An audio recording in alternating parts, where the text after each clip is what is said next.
दौलत परस्तिया हवस गैरत निहोड़े थी सजा किरदार पंहिंजे जी समूरी ख़ल्क़ लोड़े थी कॾहिं सैलाब थो लोढ़े ठठोलियूं दीनदारनि ते ऐं टोकूं है कवारनि ते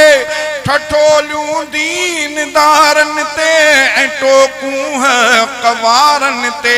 चङनि में ऐबदारी सोच पुछड़ी पाण जोड़े थी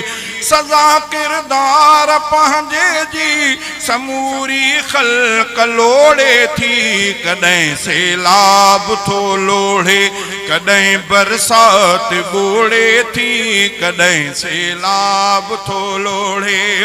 हिदायत खां सफ़ा पासे रहे थी क़ौम ग़फ़लत में हिदायत खां सफ़ा पासे रहे थी क़ौम ग़फ़लत में जहालत आॾो इल्मियत बिगोड़ा पंहिंजा खोड़े थी जहालत आॾो इल्मियत बिगोड़ा पंहिंजा खोड़े थी सदा किरदार पंहिंजे जी समूरी क़ौम लोड़े थी कॾहिं सैलाब थो लोढ़े हुकुमरानी तरैयत जे हिफ़ाज़त लाइ हूंदी आहे हुकुमरानी तरैयत जे हिफ़ाज़त लाइ हूंदी आहे कहिड़ी हाकिमियत आ जो टोड़ी पाण टोड़े थी कहिड़ी हाकिमियत आ जो टोड़ी पाण टोड़े थी सजा किरदार पंहिंजे जी समूरी क़ौम लोड़े थी कॾहिं सैलाब थो लोढ़े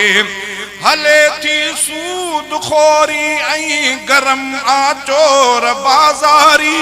हले थी सूद खोरी ऐं गरम आचोर बाज़ारी रफ़ीक़ अहमद मुढ़ी मख़लूक हिक ॿिए जी मरोड़े थी रफ़ीक़ अहमद मुढ़ी मख़लूक हिक ॿिए जी मरोड़े थी सदा किरदार पंहिंजे जी समूरी क़ौम लोड़े थी कॾहिं सैलाब थो लोढ़े कॾहिं बरसात ॿोड़े थी कॾहिं सैलाब